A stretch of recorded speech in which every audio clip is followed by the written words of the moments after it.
رات کی تاریکی بیت المقدس کی دیواروں پر پھیل چکی تھی۔ ہوا میں دھوئیں، خون اور جنگ کی بو تیز ہو رہی تھی۔ صلیبی سپاہی خوفزدہ نظروں سے شہر کی فصیلوں کو دیکھ رہے تھے، کیونکہ دور اندھیرے میں ہزاروں مشالیں جل اٹھی تھیں، اور ان مشالوں کے پیچھے ایک ایسا سلطان کھڑا تھا جس کا نام سن کر صلیبی سرداروں کے چہرے زرد پڑ جاتے تھے۔ سلطان صلاح الدین ایوبی۔ یہ وہی بیت المقدس تھا جہاں کبھی مسلمانوں کا خون بہایا گیا تھا، جہاں مسجد اقصیٰ کی بے حرمتی کی گئی تھی، جہاں معصوم بچوں اور عورتوں تک کو معاف نہیں کیا گیا تھا۔ اور آج 88 سال بعد تاریخ اپنا فیصلہ سنانے والی تھی۔ سپاہیوں کے درمیان ایک آواز گونجی، سلطان آ گئے ہیں، اور پھر دھوئیں کے اندر سے ایک گھوڑا نمودار ہوا، اس پر سوار ایک شخص، چہرے پر سکون، آنکھوں میں آگ، ہاتھ میں تلوار، جیسے صدیوں کا حساب لینے آیا ہو۔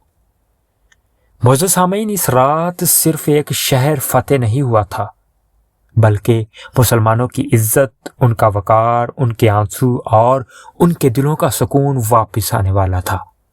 پھر اچانک فضا میں ایک نعرہ بلند ہوا، اللہ اکبر۔ سن 1099 میں جب صلیبی افواج بیت المقدس میں داخل ہوئیں تو زمین کانپ اٹھی تھی۔ شہر کی گلیاں لاشوں سے بھر گئی تھی، مسجد اقصیٰ کے آس پاس خون بہہ رہا تھا، عورتیں چیخ رہی تھیں، بچے اپنے والدین کو تلاش کر رہے تھے، مگر اس دن بیت المقدس پر صرف خوف کا راج تھا۔ صلیبی سپاہی گھروں میں گھس رہے تھے، جو سامنے آتا اسے قتل کر دیتے۔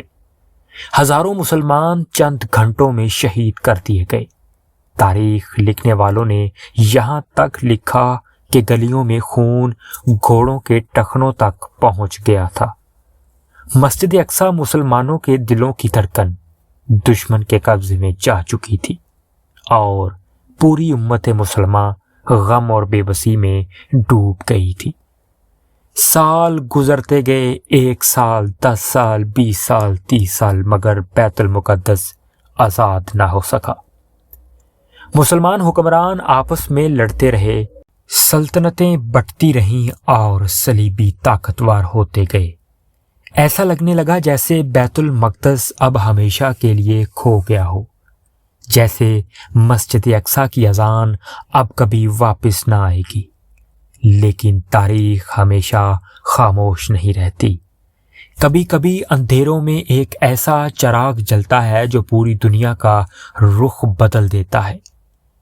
شام کی سرزمین پر ایک ایسا انسان پیدا ہوا جو صرف ایک بادشاہ نہیں تھا، ایک خواب تھا، ایک امید تھا۔ اس کا نام تھا نور الدین زنگی۔ نور الدین زنگی راتوں کو اٹھ کر روتا تھا، بیت المقدس کے لیے دعا کرتا تھا۔ اس نے پوری زندگی اسی مقصد کے لیے وقف کر دی تھی۔ ایک دن مسجد اقصیٰ دوبارہ مسلمانوں کے ہاتھ میں ہو۔ اس نے فوجیں تیار کی، مدارس بنوائے، مسلمانوں کو متحد کیا۔ ان کے دلوں میں جہاد اور غیرت کی روح دوبارہ زندہ کی۔ وہ جانتا تھا کہ بیت المقدس صرف تلوار سے واپس نہیں آئے گا، بلکہ ایمان، اتحاد اور قربانی سے واپس آئے گا۔ اور پھر وقت نے ایک اور نام کو جنم دیا، وہ نام ہے صلاح الدین ایوبی۔ ایک ایسا نوجوان جو عبادت گزار بھی تھا، نرم دل بھی، مگر میدان جنگ میں شیر بن جاتا تھا۔ اس کی آنکھوں میں صرف ایک خواب تھا، بیت المقدس کی آزادی۔ معزز سامعین، صلاح الدین ایوبی نے مسلمانوں کو اکٹھا کرنا شروع کیا، مصر کو متحد کیا، شام کو مضبوط کیا، مختلف علاقوں کو ایک جھنڈے کے نیچے جمع کیا، کیونکہ وہ جانتا تھا کہ بکھری ہوئی امت کبھی مسجد اقصیٰ واپس نہیں لے سکتی۔ پھر وہ دن آیا جس نے تاریخ کا دھارا بدل دیا۔ شدید گرمی تھی، سورج آگ برس رہا تھا، صلیبی فوج پیاس سے تڑپ رہی تھی اور صلاح الدین کی فوج خاموشی سے انہیں گھیر چکی تھی۔ مسلمانوں نے راستوں پر قبضہ کر لیا، پانی بند کر دیا، پھر آگ جلائی گئی، دھواں پھیل گیا، صلیبی سپاہیوں کی سانسیں رکنے لگی، ان کے گھوڑے گرنے لگے، ان کی طاقت ختم ہونے لگی، اور پھر صلاح الدین نے حملے کا حکم دے دیا۔ نعرہ تکبیر آسمان تک گونج اٹھا، تلواریں ٹکرائیں، گھوڑے دوڑے، زمین لرز اٹھی، صلیبی فوج ٹوٹنے لگی، ان کے بڑے بڑے سردار گرفتار ہو گئے۔ وہ طاقت جس نے برسوں مسلمانوں کے دلوں پر خوف طاری کر رکھا تھا، اب خاک میں مل رہی تھی۔ حطین کی فتح کے بعد راستہ صاف تھا، اب صرف ایک منزل باقی تھی، بیت المقدس۔ صلاح الدین ایوبی کی فوج شہر کے قریب پہنچی، شہر کی دیواروں پر خوف چھا گیا، صلیبی جانتے تھے کہ اب ان کا وقت ختم ہونے والا ہے۔ محاصرہ شروع ہوا، تیر برسنے لگے، فصیلوں پر حملے ہونے لگے، شہر کے اندر ہر طرف بے چینی پھیل گئی، لوگ گرجا گھروں میں جمع ہو کر دعائیں مانگ رہے تھے، جبکہ باہر مسلمانوں کی فوج ہر گزرتے دن کے ساتھ مزید مضبوط ہوتی جا رہی تھی۔ پھر آخرکار وہ لمحہ آ گیا، صلیبیوں نے ہتھیار ڈال دیے۔ معزز سامعین، 88 سال بعد بیت المقدس دوبارہ مسلمانوں کے ہاتھ میں آ گیا۔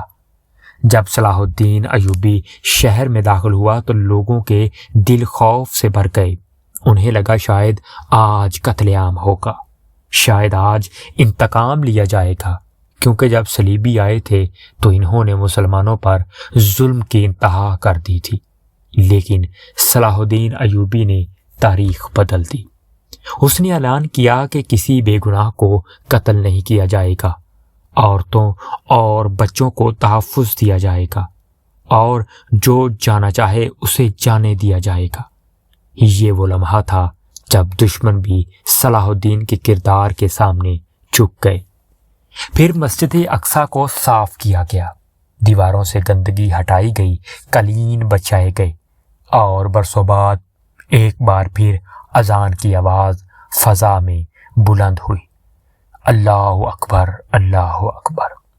یہ آواز صرف اذان نہیں تھی، یہ مسلمانوں کی واپسی کا اعلان تھا، یہ صبر کی جیت تھی، یہ ایمان کی جیت تھی، یہ ان آنسوؤں کا جواب تھا جو برسوں راتوں میں بہائے گئے تھے۔ لوگ رو رہے تھے، سجدے میں گر رہے تھے، ایک دوسرے کو گلے لگا رہے تھے، کیونکہ انہوں نے وہ دن دیکھ لیا تھا جس کا خواب نسلوں سے دیکھا جا رہا تھا۔